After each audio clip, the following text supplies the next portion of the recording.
Social media is the new world.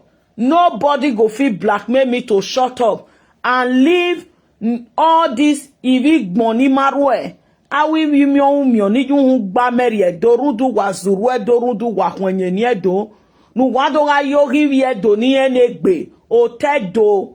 Do ya when egbu wa with social media when you know that this social media wrong narrative they wrong where. Wrong narrative they fly. Fuck fake news now they fly past positive news. Example. This Iyore Ogiobanu Dana. Who will ever believe that Iyore is not even a dope person? Iyore of Yedo. Iyore, do you know that Iyore is not even a dope person? Their great-great-grandfather, Iyore grandfather is an a car. Ovie car. No dog bezo bive. The Okoriomo. The wega vi do laka. Who will ever believe that? See her today, they speak Bini, they wear beat, to even confirm waiting at the top. You don't ever see anybody. Idiani Yesige is from Ugiawudu. In Uhuade local government of Edo State. You don't ever see anybody from Uhuade or anybody Edo full-blooded person come out on social media to tell you in Idiani Yesige. No. Because every families in Edo have their root, have their foundation, have their beginning. Egbe hiave do oten mahima egbe. Awi vie going na. People like all this, if ye going in mama, now they even don't know the consequence of what they do. They don't even know. Ovie de se. Denegbe muwugwe, awa amwe epishe ni cow. Do ya do rubbish? If ye going yakin, because they don't even know the consequence, they don't even know the culture. Iyore don't ever on video to tell una the history of Ijani Esige. I'm coming to that. Iyore is not social media beggar. Am I saying begging is bad? No, because me I know they put account for line. No me say if I want to do something I know they ask for support from my people. It's not a bad thing for you to ask for support for your people. Iyore will have just come out as a beggar that she is today. Instead of lying and impersonating what she not be. Iyore not even know the name of Ijani Esige. May anybody call it to Iyore platform and ask Iyore, when will you come out and tell the whole world the history of Idia, the history of Emota, the history of Eden? Iyama Sanki Sore. If you want you want represented, you should be able to know what they represent. Evi rokpare Iyore no ya relate you. Iyore not be their family. Iyore not come from the royal family. Iyore is not even from the Benin. Good afternoon. Thank you, Peters. Thank you. Egberame Peters. Thank you so much. Iyore is not even Benin. True Beninis are born into culture. If they had, you they related to the royal family and even reborn. Every Edo in one word or the other is related to the royals too. Osen and Amien Lamogun, Lahe, Labo, Lagete, Lagesan.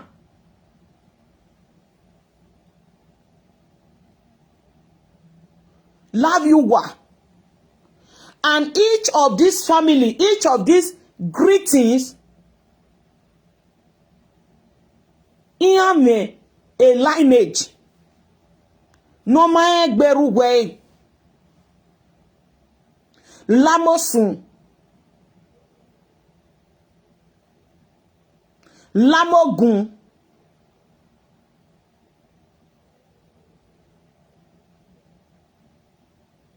Laloke. Then you come on media want to tell me that make I shut up. Una when they intimidate me, okonwa kenika no buedo. Because what I stand for is the truth. Una rundenity no concern dona indirectly. Una rovie, una rovivi me. And you feel say I know video call reply, you say I not see what you do, or I not see your insult. You need to dey panic as I no answer you, because Emma will work boy social media. You need to dey fear, or I need to grip you well. As I no come answer you, follow you do a man baba on media. If you don't know, if I no answer you for outside, be rest assured that 1001 months, May months, when they answer you day and night, the answer they clear, woto. Social media. I will not do that. Oma no mwe bogbo wa oma no rowi oma ve social media. Oma wo de nuwe no mwe bogbe ala. Me dwe ke ma baba ni. Mo hian do adwe ke ma baba. Iya mwe bogbo do poster e. Oma no mwe bogbo wa no poster e. You are also indirectly hamo mani. Oma no mwe bogbe o de no gala. Ve no ya ran gbe. Me dwe ke ma baba obohin. I don't know how many times una want make I tell you now. Must I seal everything ye gbe before you know? People when know, Sunday here when know. If your body not full, not put body oh. Of your day social media no wa wari mo boni. Of your day saga lugan of your don agele ya dun me ma di real one. Na ya gbag mo gbe yin. Wa bi egbe me this is year 2025. You want do saga, go and do it. You want create content, go and do it. No tired do no man, leave them alone. Where tired, where ujo? Egbo daje no ujo. Emi like where we un. Wa togo wani atogo me. Una no fi blackmail me. Iyore rime ogyon ba. Eba mugbo ogyon ba we do. He get some videos when they bring come for us this week. If una see what this Iyore do Edo people, Oma no see Iyore even with Iyore happy birthday.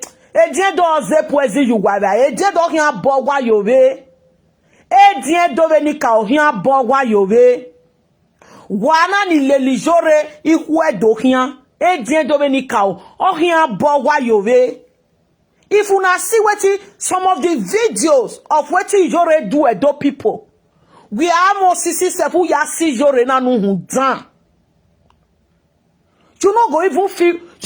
See, one of my mama shed tears yesterday. She was crying. She could not even hear herself. This is 2020 video. 2021, 2019.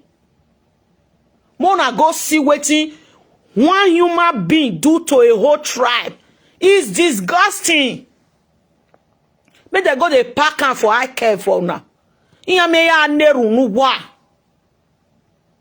Una want blackmail me? Are you guys serious? Una no fit shot my man. If Iyore na really a dope person, the family should have known the consequence of what Iyore was doing. Iyore obiedo. Ya se gbawe moki face ibawe e sarati no gyon banana hutana. Go and check. E jobo saze they are not a do if it's joyankin. Ni do nyago. Me I also have video where Rita yenyomo when I want to talk to, so she not offend me personal, but I don't like the way she always a side evil, and I am here to make a point. It's just a prophecy. She fit take come as saga, she fit take come as Anissa, but I go still there inside this my house because Mary rent am waiting here parking in my back way. I go still there inside this my husband house. They wash you and it to her. Ne jendo we nu kwa okin to her e sarati no gyon ba nu hudan. Me no ya gbo eyokpan gbo you wa he. What am I trying to say? My lovely good Edo brothers and sisters. You see all those people now. No matter that they celebrate Ogyoba, no matter they no reagir. Ogyoba. Waga mi ni Iyore wedo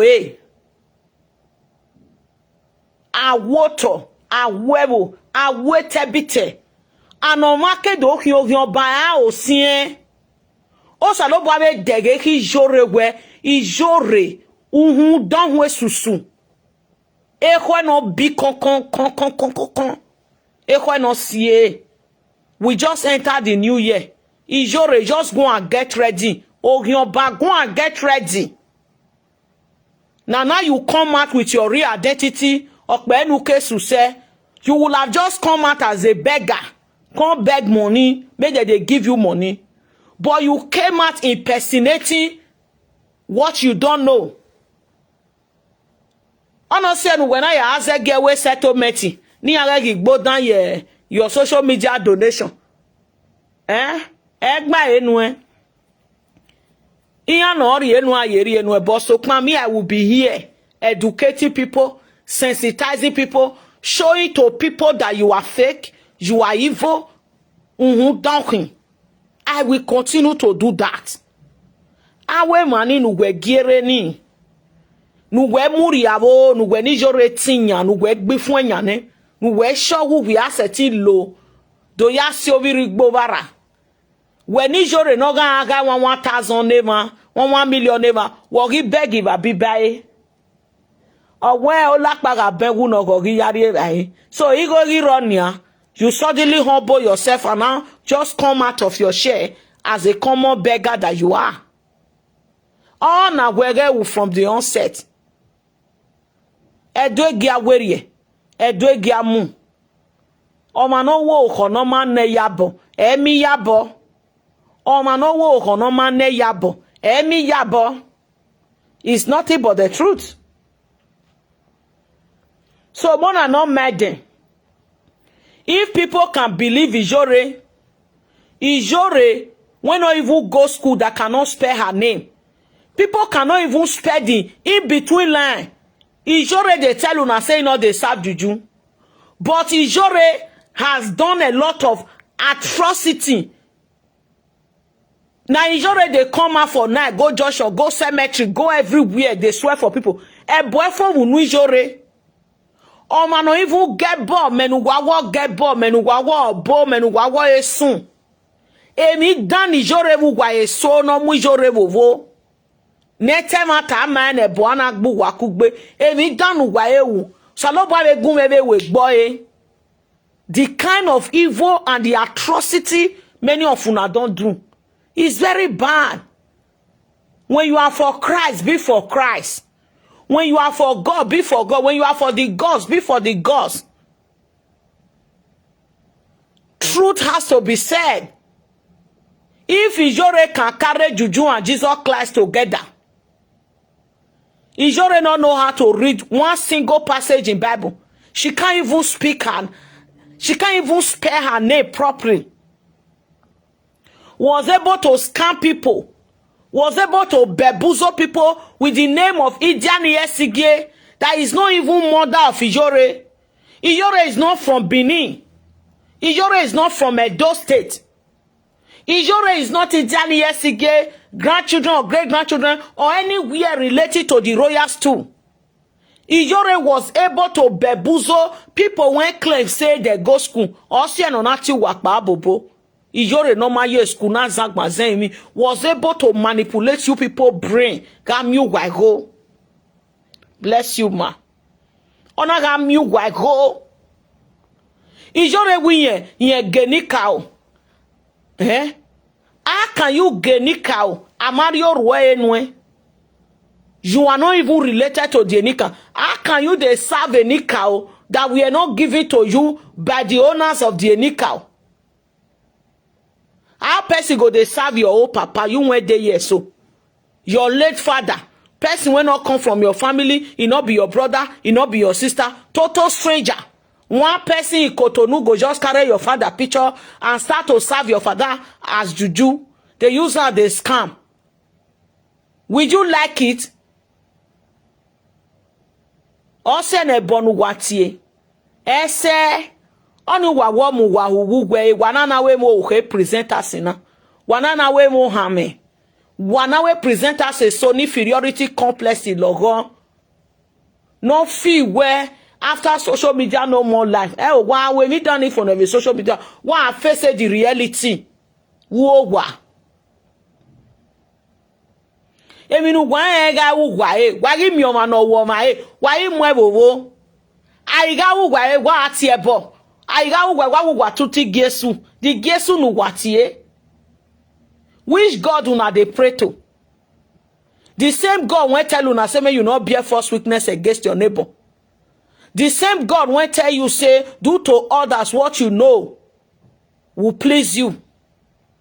The same God when tell you say sin as sin irrespective of who doing. The same God when tell you say how long shall you continue in sin and grace will abide. Una say people like me, we are too sensitive. We dey talk like say now we get a do. Everybody must not be like us. Everybody, imagine a whole Nigerian and soldier.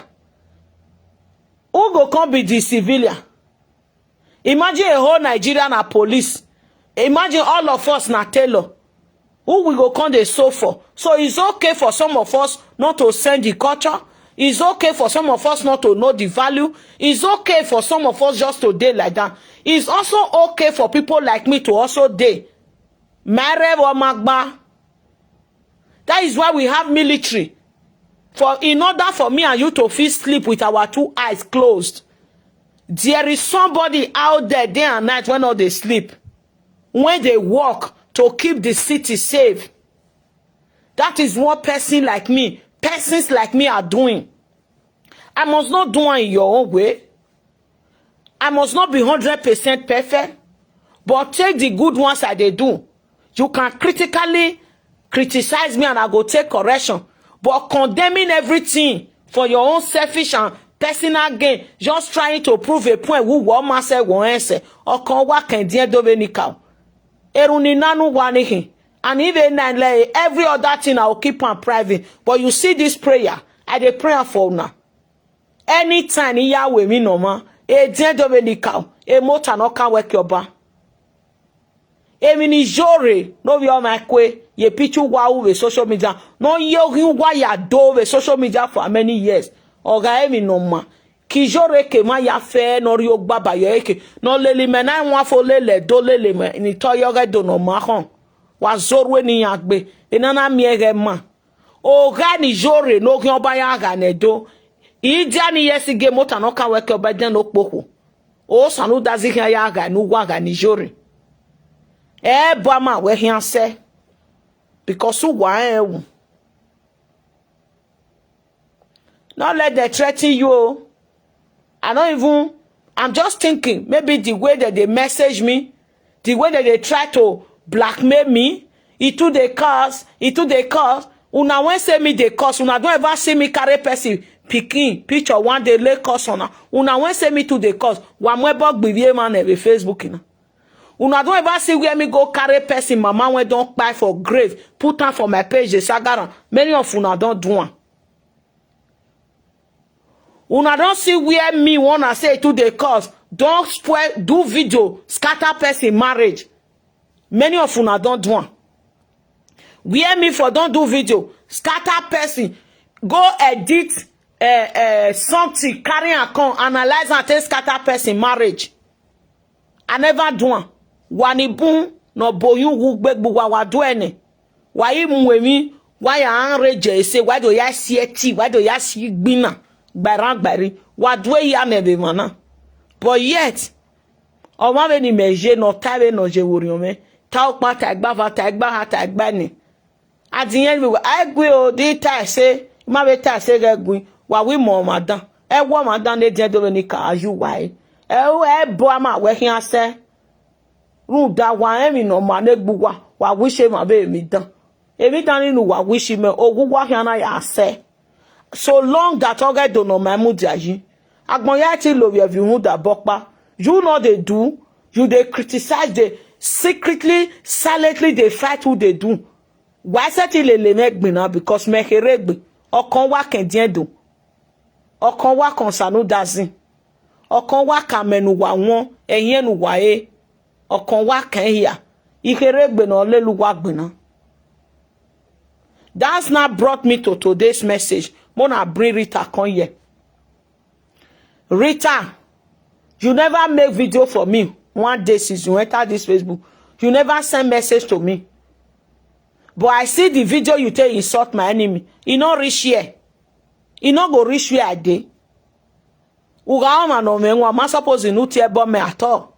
because e bonuri riati ugbe no o dangbo kuta were gbe buade because o ge do no ma de matter e ita uma isa ga me one day o ma erwe video me the way ni ya temata ma we be platform na also no we get gwi but most of the videos ni uni do ya rovie we u rovie do se ni na be rovie we u ga seti we content we u ma ri ogivie dojo u ma generalize nu do run de mi no run opa gbenu we ma even sure do vie do no do ga rovie ogivie do ga generalize looking for one avenue or the other to split out your venom. You have been doing it for years, and I've been repeating it over and over for years. Where Rita yemiomo, rovio give do, mudia yeke mi dan, support anything. Once a me is against a do, the first person I'm here that day when they return. Mo go we jojo ni. E jendo be ni ka ohin go we jojo ni. O denu mudia ye do iya be mudia your way. So long get ravish where you tell doni and uvezu wedo when you do. You will answer to them for that. Even no ma be gbiri edo. E jendo be ni ka iya be ya zo manu. Oga be mi dan be ya wu, iya be ya oga e mi dan be nu. But for me sending message to you on a son or we gui. The way ni ya put the message on a hot we gui, but the truth is tamawe. Umaro will give you do. I've never on my video to insult you. Rude content, personal content or family content or personal reaction. No. Each of the video near ya rovie or rovie e ravijwe in return. Now you they generalize for your war. Wa with ye do e redo ya do ya. You are referring to my own mother, you refer to my own father, you are referring to me and everything that concerns me. And I get the right to also insult your parents too. Runda oviena kavin evoma. Omana rovie wana ahwenye niedo. Muomani ladian osakmama osazuwa. Ebona nutiena unwera visually. Wewe iviedo amien mabo. All these things when I talk, I get proof. For every video where you are to generalize direct insult to the whole tribe. How you they try to judge everybody. And I still get video evidence and proof. Post when I don't write for you in 2021, in 2020. Pleading with you where woman is your right to marry any tribe, no wish.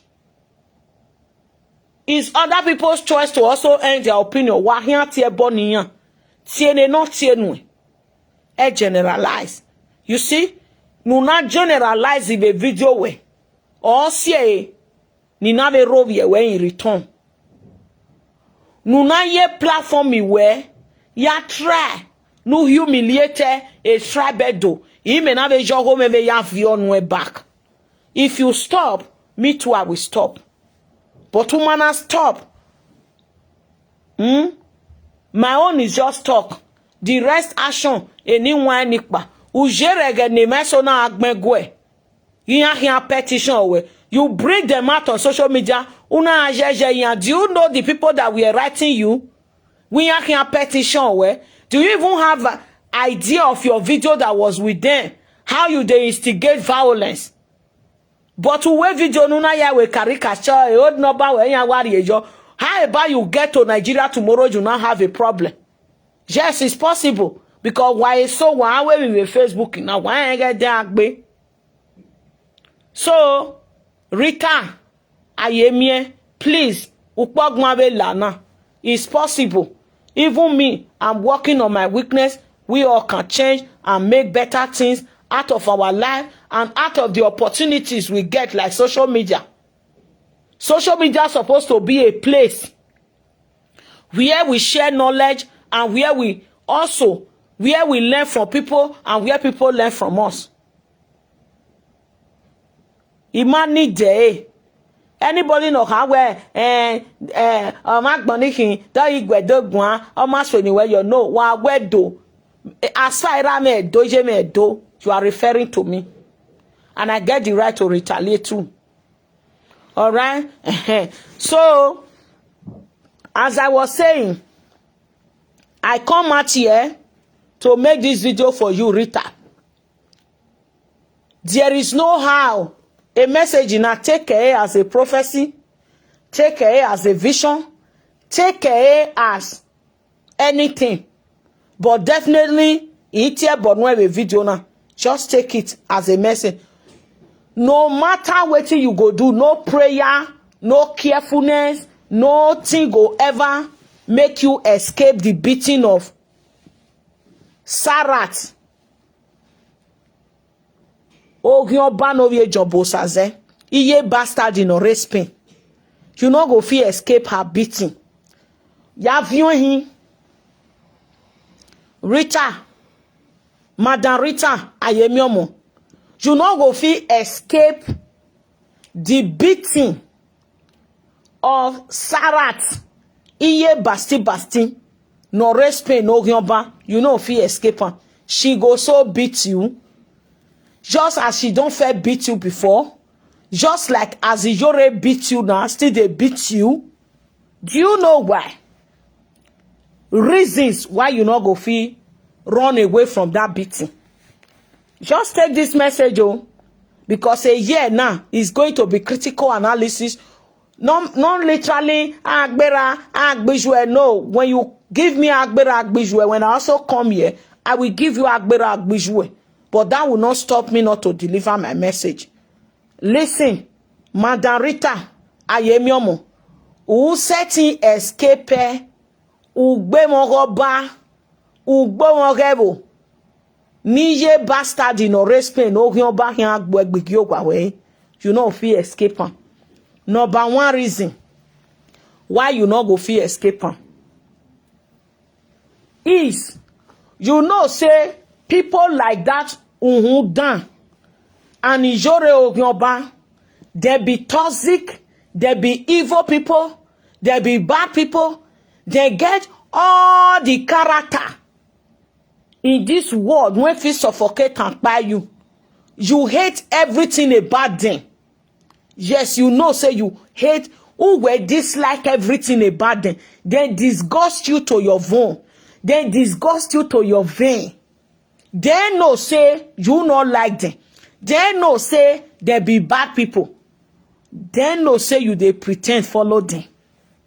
Who pretend the lay linya? Iya go madanya. Okay? Iya gwe o madan eyan. Nu when I manage a pretend when I'm here with a character Danny. Unyi me Danny no gwiyan here o na gbon me even complain jive gbiyan. Where I like that gbiyan.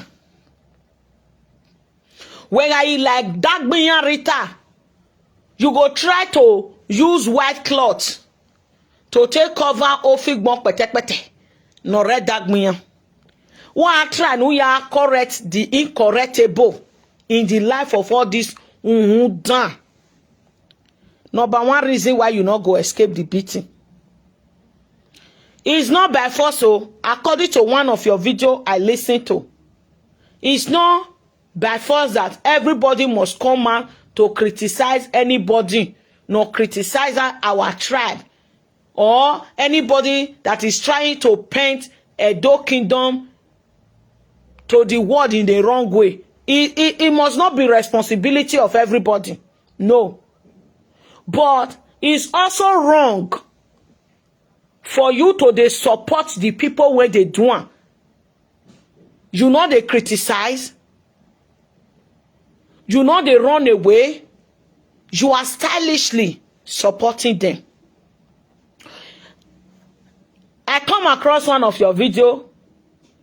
A reason a good time where or when we bo ya zese e Sarati iye basti no gyomba no hu dan no respect oga higwe oga ize gbe emi ni yen we ogyen do Ni ehia we family we. Ni Iyore no gyan bado na nekere no. Ya vion him is a prophecy. Why ya vion him? Do you know why? Why normal people they frown at evil? You, Rita, you they near those evil, you they go romance evil. Who set him with san yekbo? Nege we alelewe. They know where Emma Dayahin. They know. They know where Amy Dayahu. They know. For you to come into their life to come, they pretend they show them the love they never deserve, which go make you their next victim. You will surely be their next victim. You come out and say, area no baga support, area wega support Ogion Banore, Paris, no bana support Ogion Banore UK, so on and so forth. And directly, uma condemn me down, ne say rating, iye basti, oye jobo saze, oye nanu hudan or respect no Ogion Bawo. You directly support her on a live video.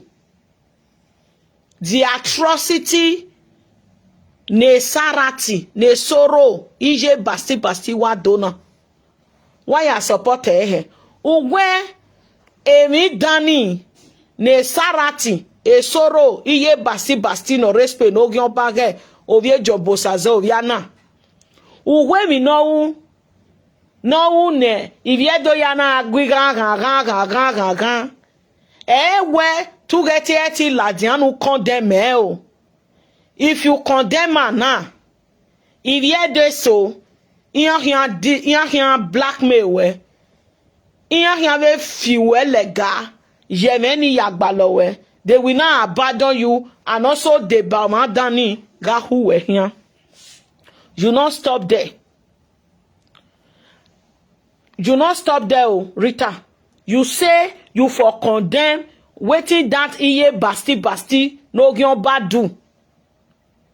But if you come out now to come condemn her, this same Edo people go still join that basti ijo gyon ba, also they pursue you, they go. Now I make you not talk put. You not stop there. You went further to say, enemy ne e sorrow iye bastardi ovie jobo sazo ovie anan ogion banu hundan ido nana gwegui dege ni wan emanikpa. Are they not doing the same thing? That is another error. Emi nuwe dole lijore nuwe riojajina. You just retrain yourself again to another worse demon. Iagbo eyon parewe Paris. Ukanu kan egbe yon parewe Paris. You will not directly, openly chaining yourself to a worse demon in Spain. Lare, Madame Rita, ayemiomo. Emeni nutani, eme dan. Yes. Vous daniga roviera rovije. Una pretend the woman re Facebook ina. Yes. Uwe wa pretend the woman mio. Nu wegi na ladian. Doga different day. It shows that you are directly in support of it. And who dani where for you to support that kind of wrong, ni ne the whole world frown at. Who pretend the lady, you are a bad person. Oh, here do boy. E sagani, uwetilene. Uwetilene. Do you know why I not even they surprised? Say, you know only umaseti keep her where you are in support of what she's doing. Umaseti keep her wowa. You needed to come on media to say it. You said it with your mouth. The video is there. Where a sorrow iye bastard in a respect.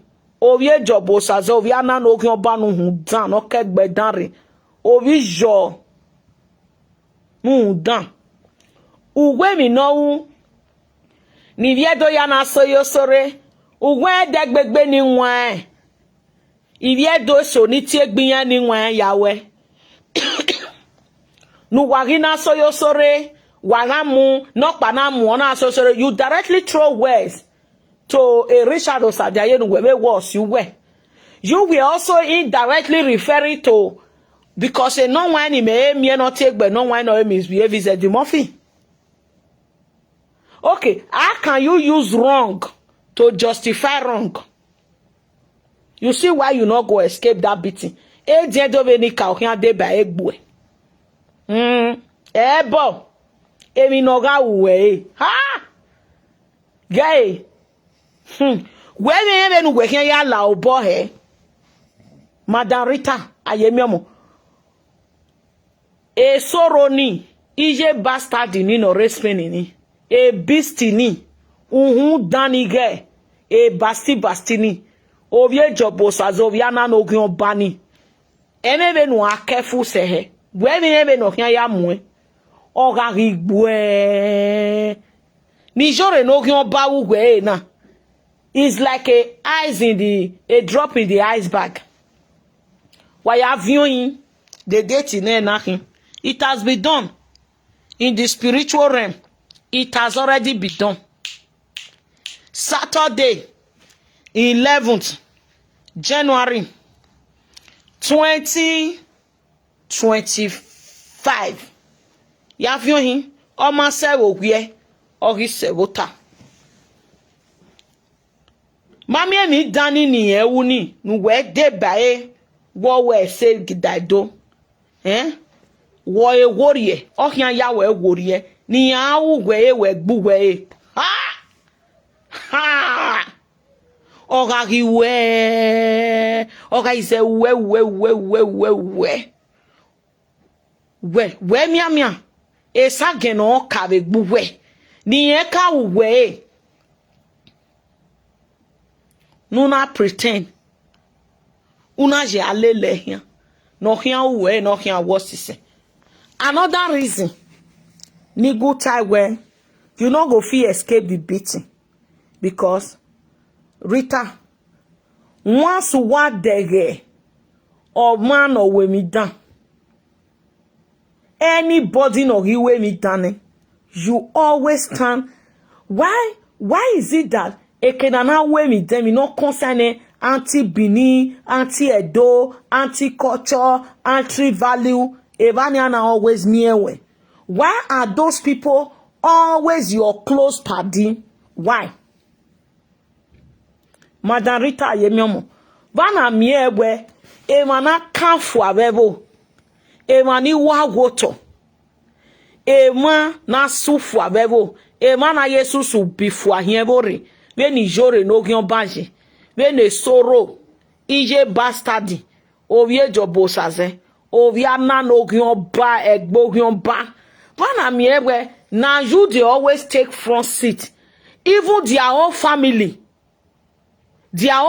go take back seat. Their own blood brother, blood sister go take back seat. When Rita, you go carry chest face front. You always they take front seat. Why are you always there? Why are you always in the front line of Ogyonba? Why be say womwe that day? Why? Why? When Blessing Robanyash was throwing her mat, guess the person will go carry front chair. Uroviviedo, Ogiedo Severio to the extent that Blessing Robanyash, CEO of Robanyash, she recognized you. She even told them to give you her phone number so that you can call her so that she can give you a award for brutalizing your so-called tribe for days, day and night. Anywhere.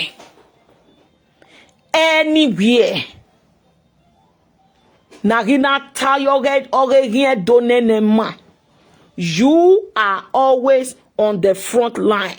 Why are you always there? You see why you not go escape? You not escape. Even personal issue with you, but I can bet you that you will not go scot-free. You will go scot-free. You don't do too much. And it's not too late for you to change. I was even thinking that where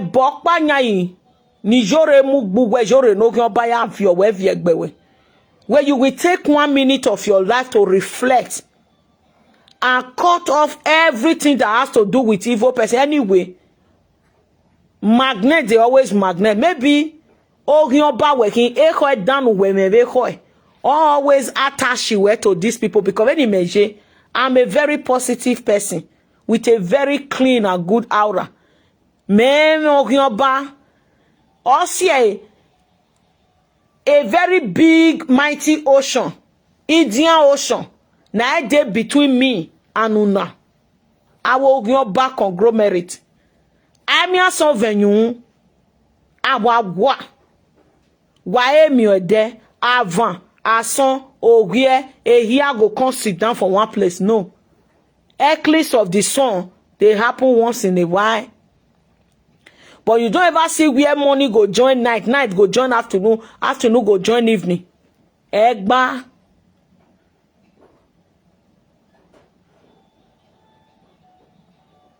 Esunu edegbegbe. O vengi mudia hoki. Amebe arobai.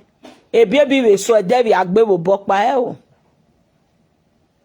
Turn away from your evil, Madam Rita. I was even, that video is so disappointing. A video where you respond to Don Priest. Go and listen to that video. A lot of people, they are putting the point down for you. How can you publicly come out to support that kind of evil? By putting those things in your mouth, you have directly put curse on yourself and your family. Diama post mi rock ye line. Emine do awe nigie. Igbele you hu down you hu. Anahamu wewe Edo kingdom not do something about that girl. You not go say me the pack. Must everything be online? Just like you now, not do you anything. You on video now. Insult my enemy children. Like waiting for a commerce will do. You can't expect me. If I want return, I'll come post online. You dey crazy. I not post her. I not do you anything. Just take out. Imana uwe mi rokpa. Una ro video me. Una ro me. Ana mi video ni rie gume. Ina amoe. Iki agbere joao. Iki agbere joao. Umana mi e gbe. Unwe mo gbe kan. Except when you more go, we are more going.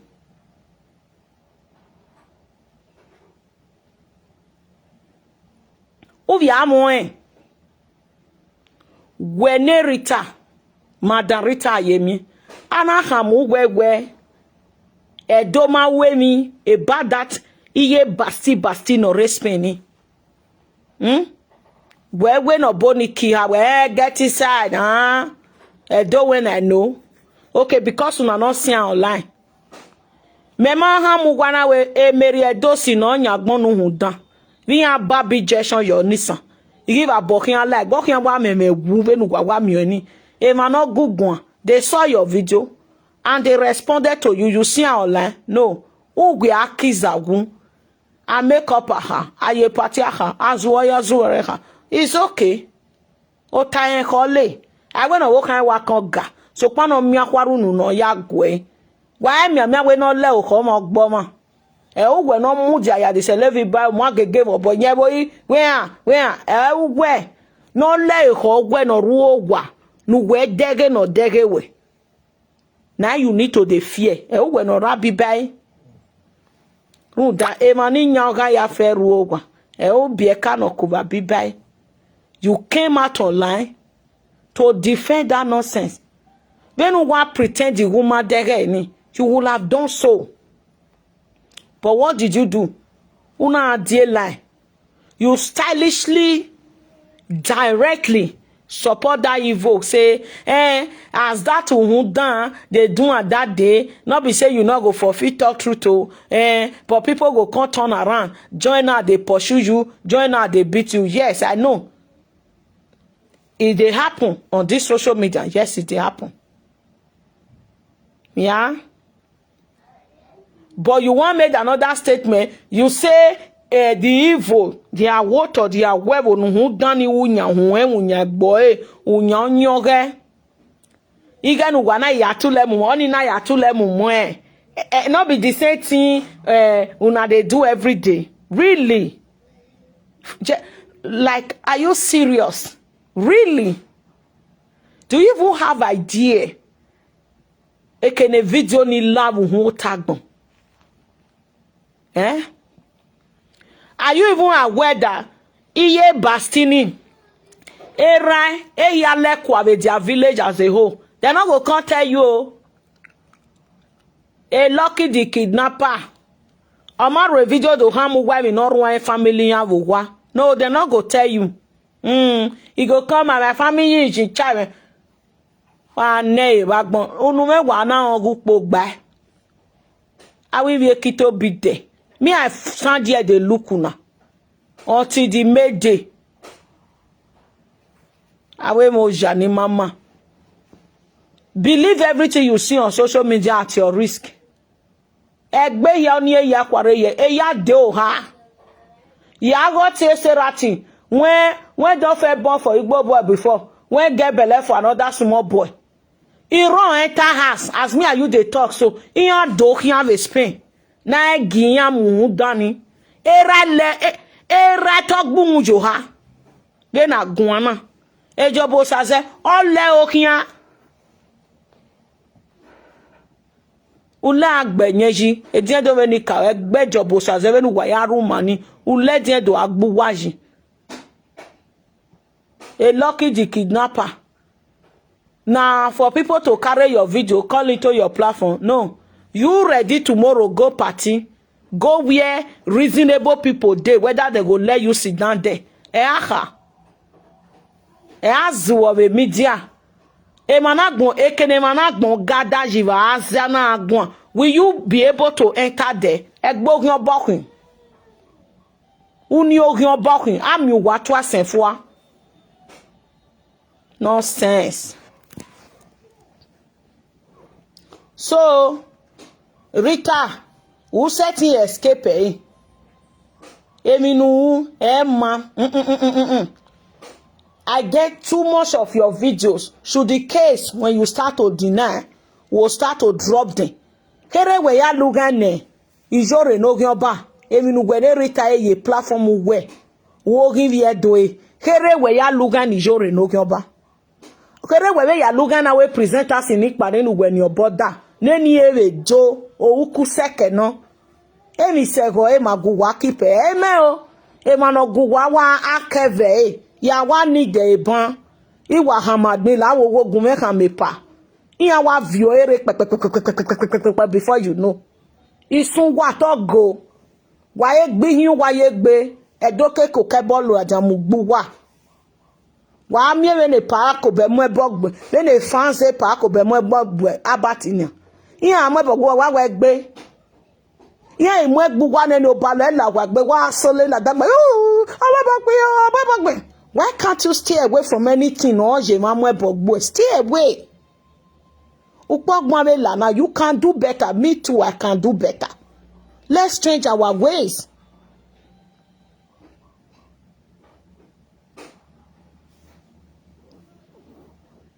Ime video. Rita, this video is for you. Hey, you guys support me down for any reason. Eruyari ogbaba Iyore no gyan bayeke. Iyore gi kan ya wi yan sewu wa idabe family we do asien oge na. I me ma so I still maintain my stand. Ebon Iyore tie nu wo gbo e because what's here do? Nu we tie ni Iyore o be Iyore no gyan ba. Because whatever Who waga trade with the interest of Edo? Who waga trade with the interest of innocent people no maseke no waje? People we are trading with Ogie Dominica. Rita Orisu wegbeni o we hirwe video ne ma do believe we Iyore belera Iyore belijwe Iyore marry 100,000 we mereva ikian so say yo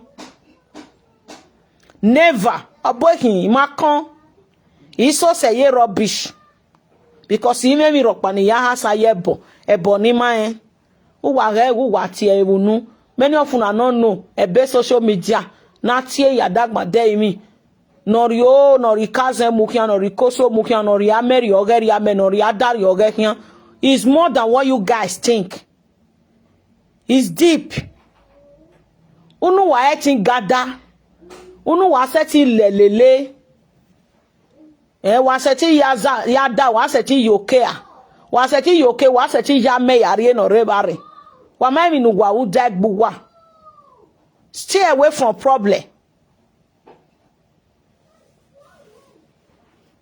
Iyore o wa we die do wa gege muoma o wa mwe abangbe yo hu gboa Iyore ohun danu agege ki ogun oba emi gege di dago yi nothing dey happen by coincidence. Yeah, glorious us. Listen, I not come here come bear witness. I want to talk according to what I see for media. Say there was a video that time where Rita for use her mouth talk and say, Percy now give her the money, and Rita even used that issue to raise money on media. Okay, please, dear, let me on that light and close the door for me. Love you. Grazie, cue the law. Grazie, mille. Me cue the grazie. E poi mi dai l'acqua. Grazie mille. Qui, come and close the door. Thank you. I already have aqua here. Qui, grazie. Okay, mettili. Allora, grazie. I did la. Close the door. Thank you. Mama, I like this. Dopo. Love you too. Thank you, my love. Can you close the door for Mama? Grazie, bye. Go and take and share it, okay? Okay. Love you guys. Close the door. Thanks. Wahala, not too much. Okay. I'll come here. I drink water.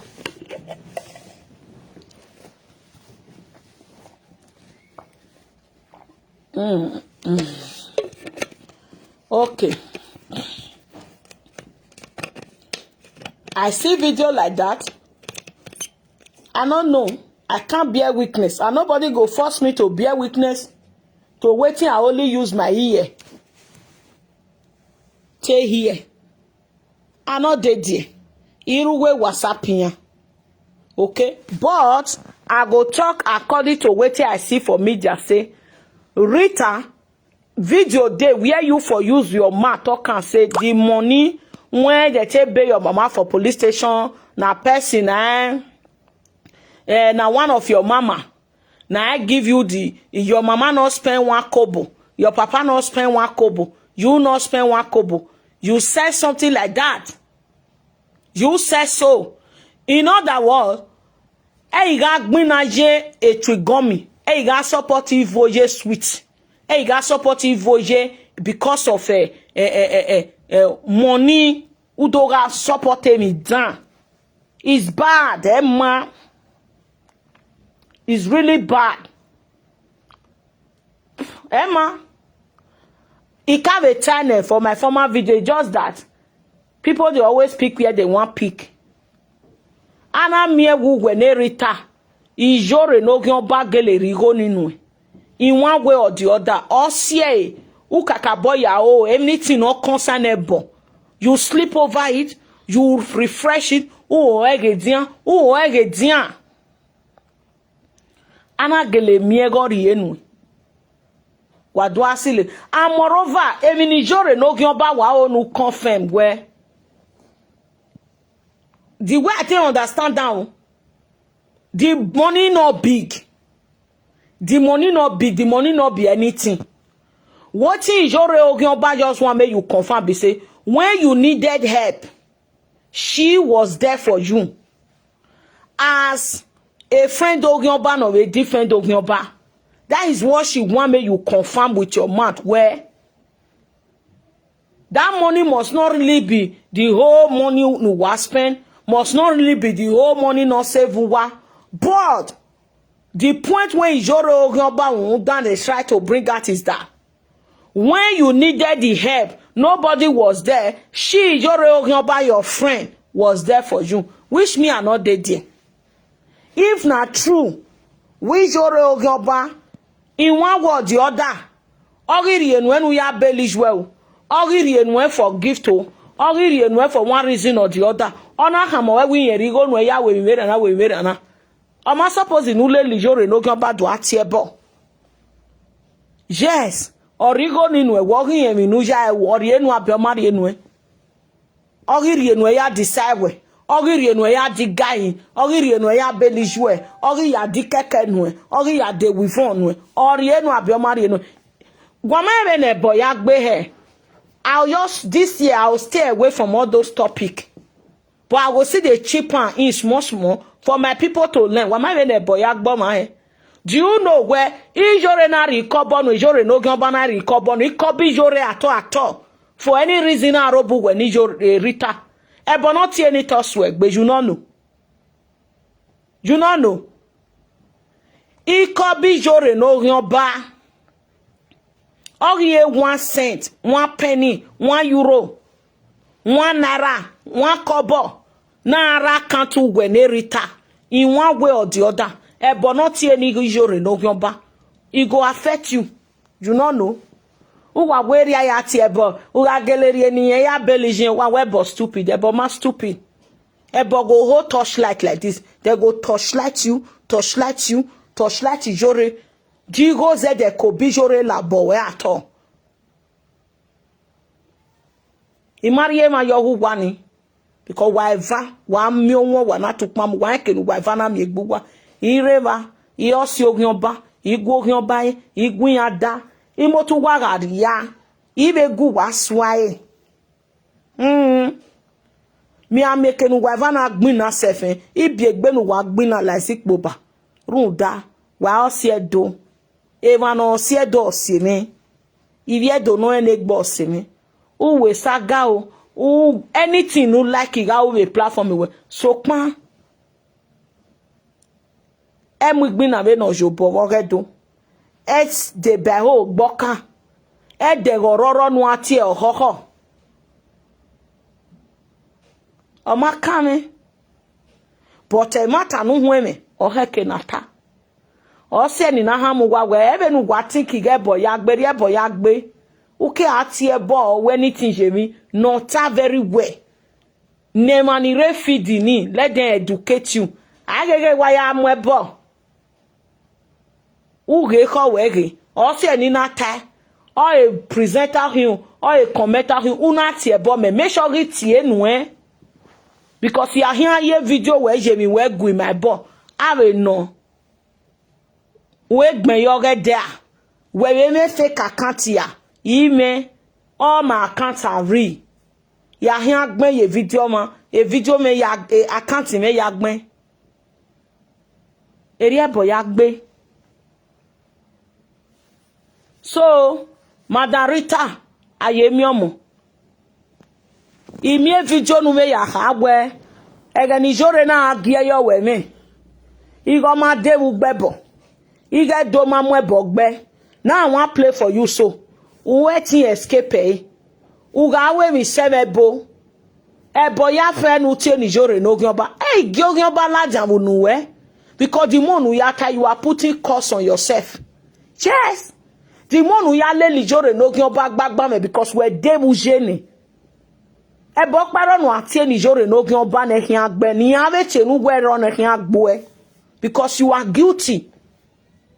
O we ga de be Iyore ro viedo. Because where wageye gbe me o emi nu benefit wo boy or emi nu benefit wo be fan sore. Last but not the least reason why you not go escape. Who escape will be do. And a jedo a here boy. Physical beating. I walk your banana here lawyer boy. Here boy, no mercy, no pity. Here's your boy you no allow ni saladian. Mind you, I'm your man never ho menore mana. Ye sent. But the difference between me and you, iga we mi o mana gba o mana tie me. I go try my best to turn away from that thing. No man complain ni wu ni mausi. That is the way to live. Okay. Umawe say, don't damn me, I'm going to be playing 2 of your videos for you. Then you'll go inside house. Go judge yourself. And we not see any ban. Who like ban? Because you always support evil against a dog kingdom, which is really bad.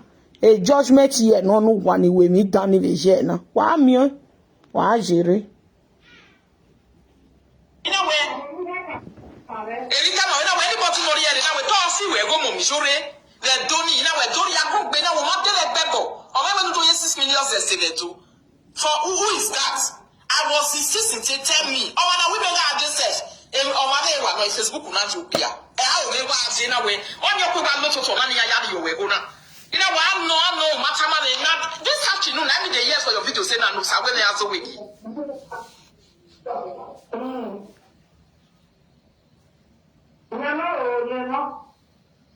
now wow. Because I want to last week and I do this one. Now if you come the talk say we take here where go. So I want to last week and you bring that person, that woman will be want do that thing come.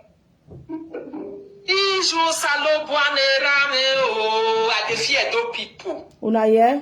This matter make me fear those people. Hey, Madam Rita, you see why they always get issue with you. And I will not say any Nadwaro, and a lot of people don't know.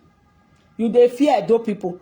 Do go as though if you not sabi talk, go learn the language of some.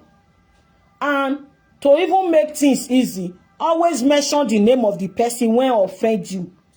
This one are the major problem of some of you. You see, you they fear those people. See how you were referring to the whole. When you say you they fear those people, you are not just talking to the ones on social media. You are talking to the ones that are not even on media. My innocent father went there farm. My innocent mother went there market. My grandfather went there grave. In fact, everything. Wani boom now we present us a so. Umana gwa zedo. Ugwa mweme yogwa. Eme dorie yunuwere. Uke ya ton egwe yidin. Uhiana meseti fegwe. Yes, it's just simple advice. I don't know as I go take talk to some of Unamona de here. Stop generalizing. Stop it now.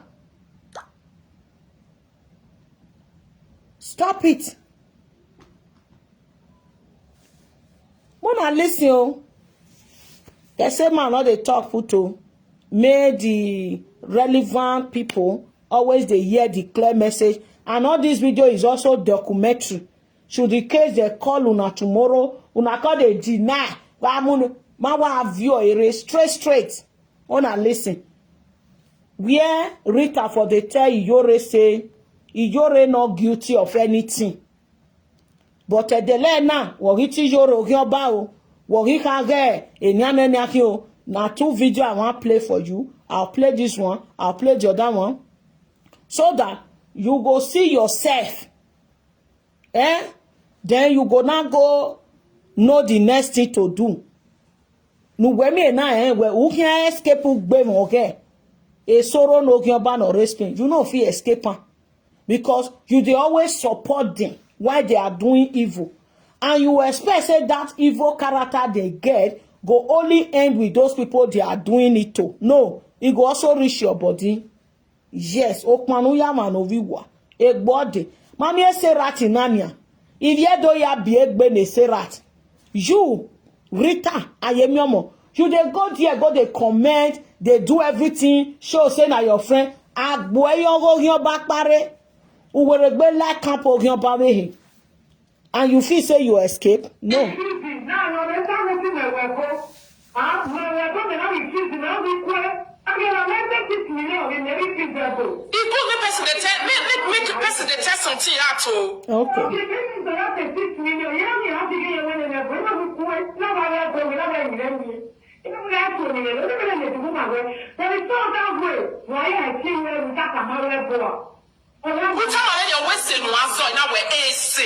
Ese we aye 6 million yazo na we ina woman no mu were off ye we go and the next one na we me wa agere social media na we tin afi we go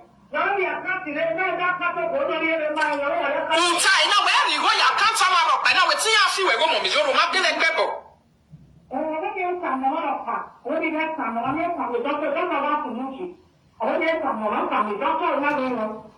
ina woman tell gbebo my sister ma we bob when we jam jam ni on Facebook let you go see and say the you know we be jam jam ni we have una de ye iye wo no yuge wa do jam Rita Rita no via Yemiomo no Riti Joro Ogun Oba de Lena when the going with Iyore Ogun Oba was sweet Rita came online just because she just want to prove her loyalty to her friend. She was lying against the whole kingdom. Rita Novia Yemiomo. Do you know where Bonedomu Bijore, the authority to Mweboni Bijore came from above? I go play the video for you just now so that you hear from the horse's mouth. Where Eredo, anyone, any gi, or gie, na Mwebog Bijore, keke vitokwe. But you were online. Una ga discredit unu magie. Because ugo yoba mobo. Why must they do everything to prove your loyalty to evil people? People when they do the wrong thing. And at the same time you come online and say you are doing the right thing. No. Why can't you just be friend with this Ogyoba? Quietly be friend with them without supporting their wrong deed. You can be friend with somebody. Though it's difficult for you to be friend with Oji and you are not in support of Oji Nora. Uda, agio badan, agio enoji. You always wear that there. We are mamiegbe video na. No viji jore no gyobawu. Do ya aka wa mamwe bogbi jore. I see they ask una, all these presenters, name and when. Some of you, name and when. You, when they carry Iyore matter, Iyore no Ogyoba matter for her. How many Iyore Ogyoba brothers and sisters did this media? They support Iyore. How many family members of Iyore don't ever come online or anywhere to come defend that Iyore no huda? Okay, na say na ole una get cellphone. Ah, okay. Now only una get Wi-Fi. Ah, okay, I see. Okay, now only una dey social media. Okay, that video where they take swear for Iyore. So now only you see am. If Origbo. Anyway, we'll get there. We go create time to come analyze Igbo Central boyfriend of Iyore and Iyore no Ogyoba interview for one whether therefore nowhere una day where Iyore is sano agbegbene awo Ogyoba na no where I know that how can you be friend with Omanowa Woto and you expect a bonolele ahia nege lelewe ya be gbona wa wiyan ti e bogbe. These are the reasons why you will not escape. Because you know truth about these people. You always they pretend follow them. They massage your ego. That truth you know about them. When you they shy away from. Now go be the instrument that go come to beat you. Go mark on. 11th of January 2025. Saturday precisely. Oga Sunu. Vije Bastino respect boy wawa. I go also come here to remind you. Bama where he say it's going to be bloody for 12 months. Akpejo Mema surprise if you go Akpejo ni because no we do le Iyore no gyo basoni. Queen no se queen ologo. Queen ga you ye cemetery. Be do mo bog Iyore no gyo ba. Queen ga redo. Ona he won any that dewe Yokozuma. Ona amo bog bewe. Iye mo ebobo. Azemwe bobo. Oso mo ebobo. Queen no mu Iyore bobo. Edele na yage bo deva hu. Ye mi ebe ni ama weto ojogwa. Yage bo logo ma suko yo uru. Yago e pagbon ri agina. Ama wuwe. Abagbe. Love kan ya you say that boy akere. You go see I say if you are I go tell you for palace say matie bonu gen awe. Wa ho a Rita, you dey bear witness to waiting the whole world see. Ma you leave am make play finish make we listen. Let's go. Palace say matie bonu gen awe. Ina we Rita no ina we anybody no here na we to see we go mo Iyore. The doni ina we doni akogbe na we ma dele gbegbo. O me we do 6 million yesterday too. For who is that? I was insisting to tell me. Oh, when women are just on my way, no Facebook na you here. I will never ask you now. On your people lot of money you we go now. You know what? I know matter now. This afternoon, I need the years for your video say now. So when they are so wiki.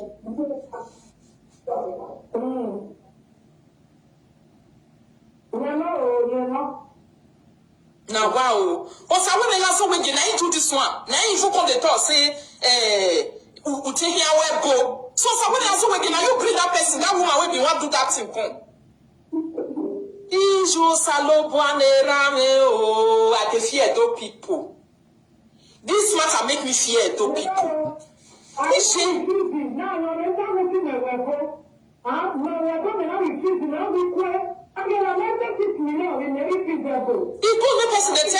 Make the person they tell something out oh.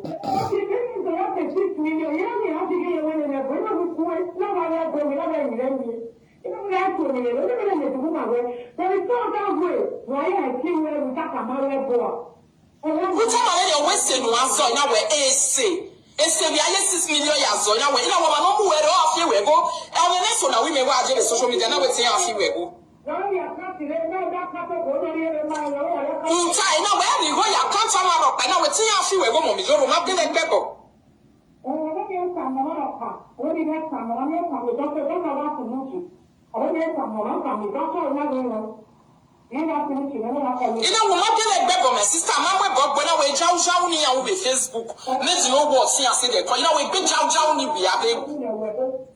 I can't tell you say now that can you yourself go do. Just go palace so that our Baba go pronounce something say they not swear for you. Okay, not be lie, not be beneath person. So no for women are so again. Now you bring that juju woman. Now one more money they know when they Iyore more 6 million no do ya say. Yes.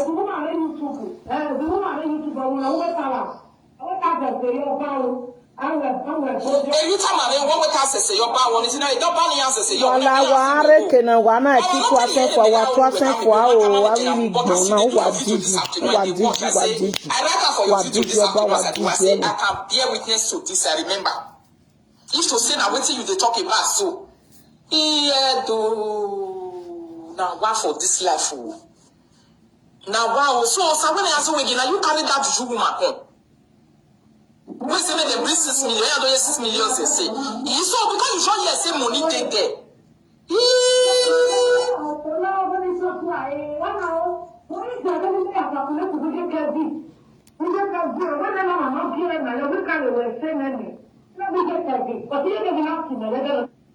Okay, oh my people.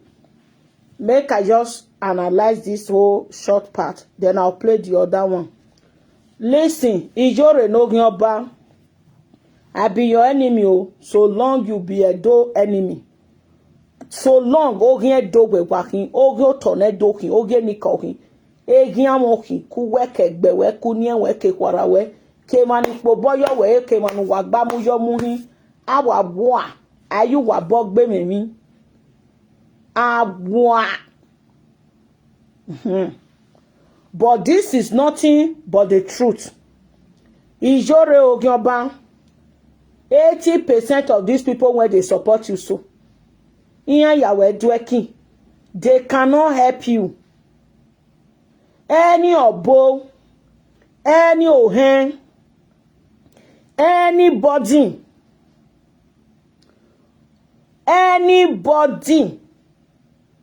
you know the same thing when Osaweni ezo we mi ame do na Otiti do o. Because when Iyore no Ogioba wa ilaje social media wa play odoga. Whereas usovu wa o. Iyore no Ogioba, nobody go fit save you. You are the one wey go fit save yourself. Number one, all these Edo ancestries, remove her from your mouth, remove her from your platform, go and serve your Jesus Christ. Oga obo hu hiaze, ya gwalo ma no pe wo bobo, because we even tie boss or boss self. Yes, mene nu wawo obo ni mo wawo esun, me yi te de ya mo ebogbo ma. Me lighted de ya mo ebogbo ma. Me vie kon de ni ari adagba de mi ni ya mo ebogbo ma. Ina do boja da. Iya nerun no ma na gbon ma me yo de ba so ikwe kon mo bo iya mo ebogbo ma. Iya rowie ma, iya tone ma yidi. I've not done it in my entire life. Iya do boje, iya we ni ya gbo ma, iya we ni ya fon ma. Umie ni me ya luga nugwa. So, Iyore Ogioba Ogedo. All these people, they are all scammers. Anybody no re we nurigo niye. Nya seti mawode, nya seti happy we. Is a lie. The reason why you see some of these people, they post your picture, they just want to see whether they will feel collect for your hand. We get bonu via yekbo. No you when you reki o meme fia bi dunu na yezu wozuo. Una ye muka. E bona gbo e yagbon. Wuma wu diagbon yo ma diagbon ja. Iwa yagbe ru po gberi e baby. They not go fit help you. The only salvation for you. Viennie do not concern do we vieni ya fe vio ehin wo were. Awe piche ni ka oni ya fe vio ehin ku an face of Jesus Christ. Awe video nu ja imia. Now just anybody when saying like you, when they join you do video to beg. Or money a fake, you know. And when Iyore no Ogioba, if you think that you and your gang go feel blackmail those people to forgive you when you were commit the atrocity, never feel remorse and apologize one day. Oh go wata. When waya imia wugu you weta. When Iyore no Ogioba you weta nya. Awe gangi we so ge wagu you weta. We iya ka you winya ya hae nu we ke ya yo we pay efo. A wish of who wani here socially be for una. Any presenter or anybody, no one boy yehin, no one hen yehin, they cannot save you. Our Baba is the head of all principalities and power. There is no back door. There is no corner way. First of all, the ex or mother, when try to do that nonsense for the Murphy Daosa, where is it today? Both the help and the helper, they all fall together. Or zenana gbeleta gwebegerio. Edoye wo salobua. O salobua na gbon eno. O salobua gege sienya ma gbon mari efo abede. But he go they warn you. Figorier. They warn you. They even call you and send you letter. Some of these presenters now, they bold. Yana with video. Yana hama wenu gejo. By that time, you were having access. You have opportunity to beg, opportunity to change, opportunity to run away from the wrong things you were doing. These same evil presenters are we will be there. I will be bonnet do mugbu when Iyore ana gbiyan. They on video say may you not go. Say, oh, Wanokwa must to be a security no. Can you imagine? Now, when Iyore they don't waited for you, you not change. Yana mwebogbo. Ebu we here ya agwala wano here you well yoko. Ami yoko wavedo. Oba tieba ma weto oseri he. E tebi tetego ino. Ameka wukwere. Olele weri agbonari abe. But the only way they don't forgive him, my of your him. I don't know. But for me, I feel as a human being, una wo when you not turn away from that thing, when you do, even God on the throne go say, ah, this person change you. Ahu we no wo uma change. Everything I may will tell do there. Obu we ni Iyore no gyan banamio. Umwebe, umwivigele, uwevi ya fefefe. Una don't ever see wo edo anamwe pichi diani yesige ya tie bonoma. Iyore sun. Why make no ko na mwe beredo Iyore no gyan ba sun. Why make no ko na vivigele je uruvedo Iyore no gyan ba sun. And you think people when they defend that kind of nonsense on media they are normal. Ereru wa magba meme wakin. Iyore ogyoba. Before you let them scam you. Those people when one can't say they want help you, they never feel help themselves. Oh. That is why make you why a son of Guania. Edo not be one community. Edo is just more than the way on the programmer for una head. It's more than that. It's a country of its own, institute of its own. Egbe yimi no wo kan gbo kan yore no.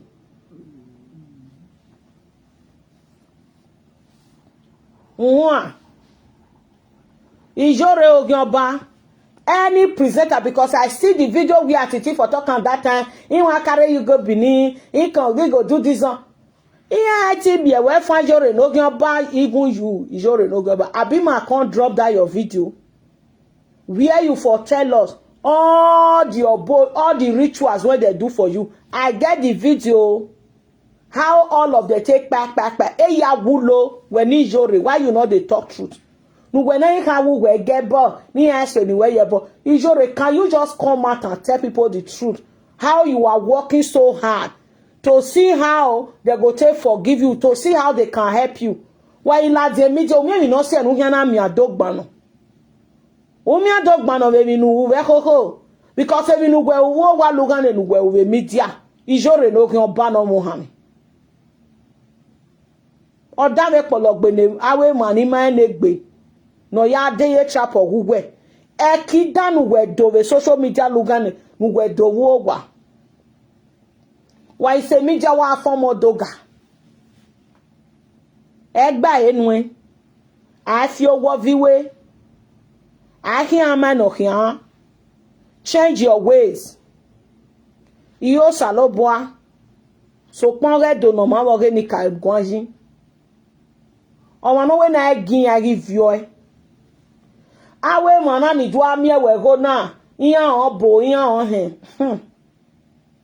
Bieka.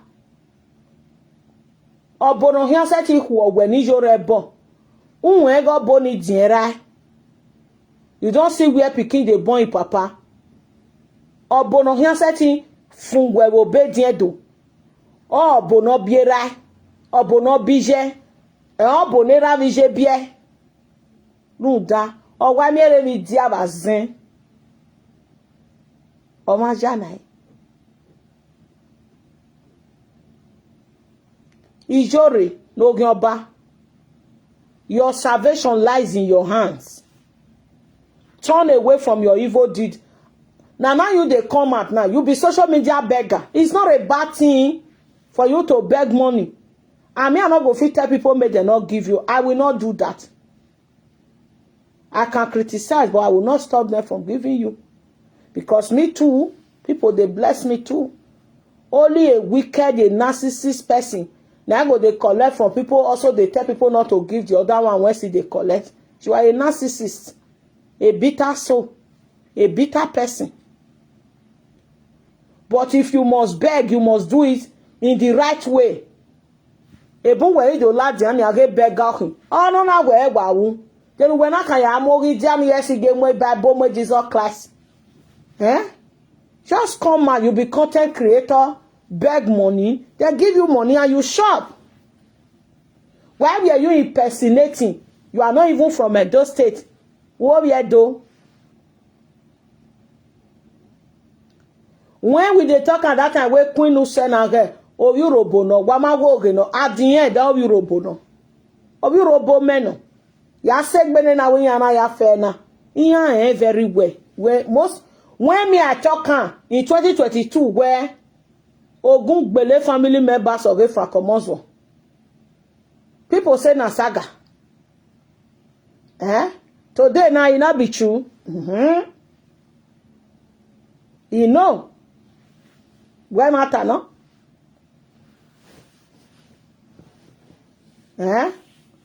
When me I tell you now say that Sarah talking about sister for space say get belle, he just newly married into one family, Edo family, all of the door rob because yama una see half a saga. You not go hear am for their platform. Only lawa. Everything I they talk, they know say the truth. Oh, Saru go got you every year. The picture they with me, the husband, the children, they know. He knows say the truth I they talk. Everything I talk for their body, not truth. Iwe saga. And you, Rita, Ayemiomo, you hear yourself for this video now. Una claim. They will not hear your work, but why so ne presented so. No kami jore wijore no ogyobo. The only way you can do it, Ariedo. God go bless you now. One of it, turn Ariedo no ve mugbi na ve no jobo kere wa tiger okon wa ken do. But matter the only solution to Iyore ogyoba. If you not concern any do you know where because what you do, you they misrepresent them. To really prove what we are doing, Iyore come out and tell us the history of Ijani Yesigi. The history of a motor. You can't say it because you will contradict yourself. You know nothing about them. Or say, Luna Ladian, Erie, Ijani Yesigi mwebe, Ijani Yesigi ma mwebe, they do. Why me a story do they will know Iyore Logoba? Because they all here do. Why are you supporting me down?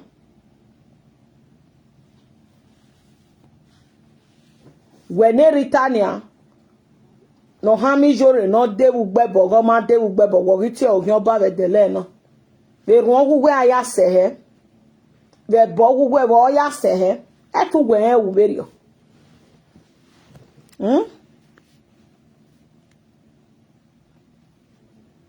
One high banging a mamma bogbe. We make the other of your video for you. One yes. Saga, it's just an advice. You can still correct yourself, Madam Rita. That they are bearing on cyberspace. You don't even know. You show the way they bear Iyore one of the awards. Why ain't you no me? Oh, you have a your boy. I'm a bug bed with of him. I'm a bug bed. A position on hold in me. I'm a bed do ya na poke you talk. And also some people were not sleeping inside their house again when that's in the apple. They're not they sleep for night. When they go remember that incident or read when you get on us, you know. Why were not there for nowhere who are the way when you what would you? Okay. Let's want to carry it to a guy. Are we be this video when at the place so now when Rita and Iyore Ogyoba be best friend though. When Iyore Ogyoba said that they dragged her witchcraft coven position with her. Now his friend come and come say one called defender. This say Rita now, when they talk from both sides of her mouth, now you talk say Amamwe Bogbe. Your mother okay, but still play the other one. Wanna listen. Yeah, we see you not and see you no way. Egbu wa we na ebo must gbugwa wara boy mi ganre. You just like just now say Amamwe Bogbe. Yeah? Right away, right now. Eh? You they still talk. Where Asilebedo Yamugbe. But where social media mama say, adoban. Adameo, we will not do that they are bearing on cyberspace. Now, not even know. Is your way they bear Iyore one of the awards? Why injury no me? Oh, yeah, favor your boy. Oh, I'm a bug bed. Wait, I'm a bug bed. That a position on hold me. I'm a bed to Yana Pokeyoto. And also, some people were not sleeping inside the house again when that's in the apple. They're not they sleep for night. When they go remember that incident, or read between they don't ask you. Where were Latian for nowhere who are the way when they were one if you're home. Let's you want to carry it to a guy. Yeah? Now that one many people they call it guy. You can't carry it and be peaceful.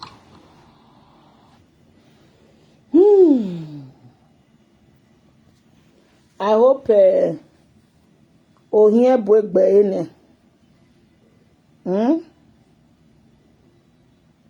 what that you know anybody know here now we talk see we go Missouri. The Doni, now a Doni, I can't be now, one like Bebo. Or maybe to 6 million yesterday too. For who is that? I was insisting to tell me, oh, when we made our just and on my Facebook, not you be. I will never have seen away. On your Kuba Lotto, I mean, I had your way. You know, I know, Matamale, not this afternoon, I need a yes for your video saying that looks away as a week.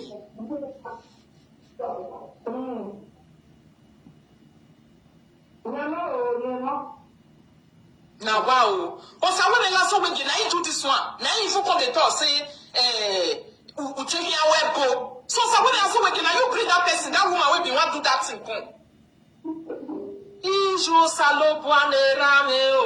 I can fear two people. This matter make me fear two people.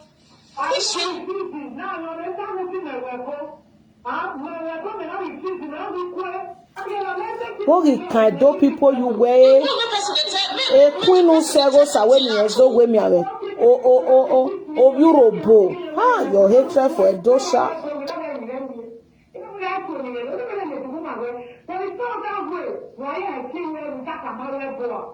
What time are you wasting was on our AC? We are 6 million years old. Now, we know where off here we go. And the next one, we may watch social media. Now, we see how we go. Now, where you go, you can't turn up. And now, we see how we go. You're not getting better.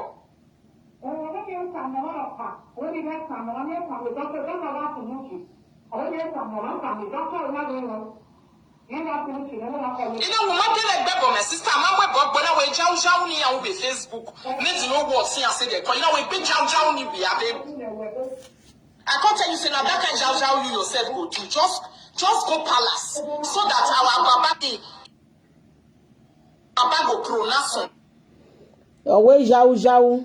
E bonedo gie na mu gbujore do gyan banorian. When are we video? Uwe Chow Chow no.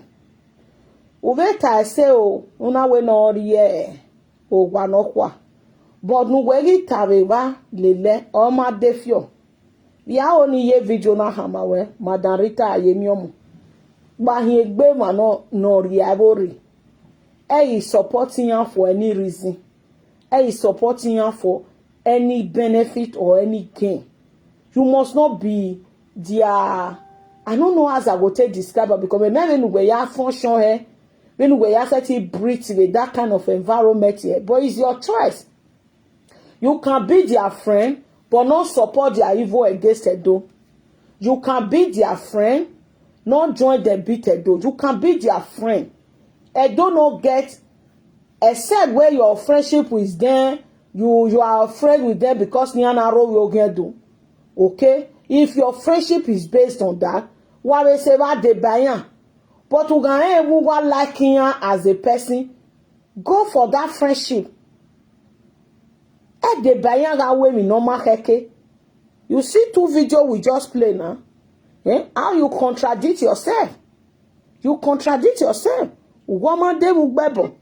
O man me do we gie na si lebo mugbe. Woman de mugbebo. Wowe kaladian do kawe asi lebo mugbe. So, year 2025, I want every one of us to do better. Yes, we can do better. Hey, the bio boka. Cyberspace, no, I don't even know. It's your way they bear Iyore one of the awards. Why ain't you know me? Oh, yeah, favor your boy. I'm a bug wait of him. I'm a bug bed. That the position on hold me. I'm a bed do yana pukeyoto. And so some people were not sleeping inside the house again when that thing they happen. They're not they sleep for night. When they go remember that is they to read people and they don't ask you know. Where were Latin from nowhere who are the make benny video? What would you if you are home? Let's you want to carry it to a guy.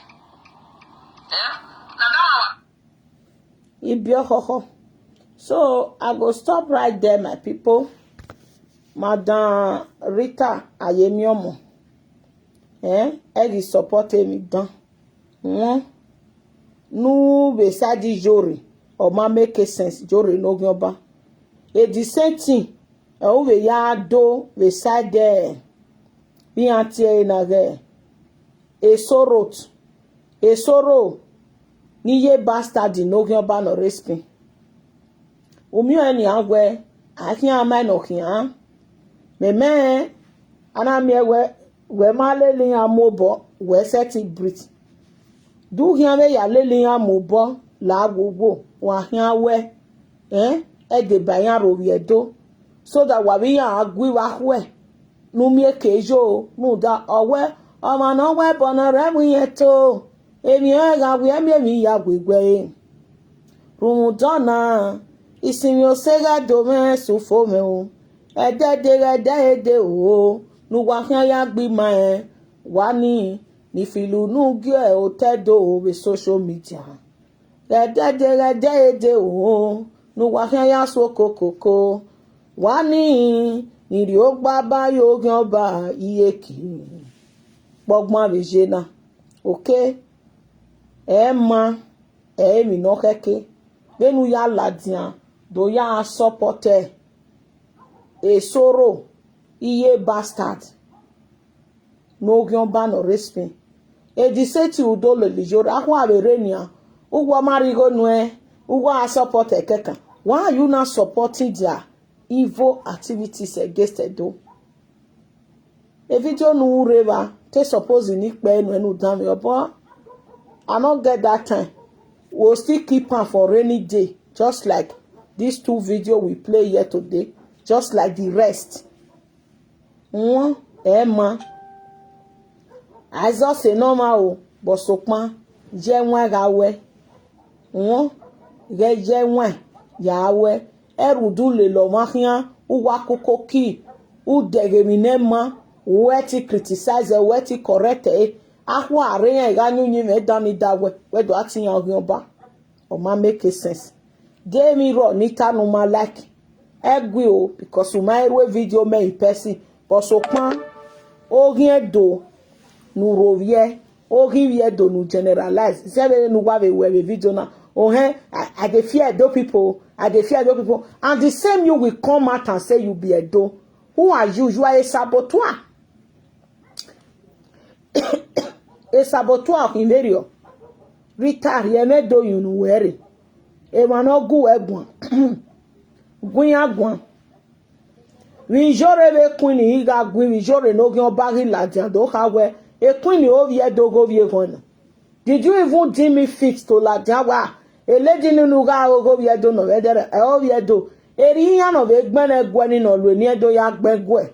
Because they can't trigger you, where uma like a do. If we going, near do create a platform, do gag megwe. We are wala dia, when you know where is your pata. Uwak here, it's not nice. Emma, we setting out here bonevo. We no met ne rapture this way, near Tienwe. Our not here bonevo ho. You should also expect from a ho too. Our not here bonne, my friend on my way. You should also expect a bo from Omanuma way. Emi no mako, oro. If you do me never ire, why ya fe wa we say wa bota.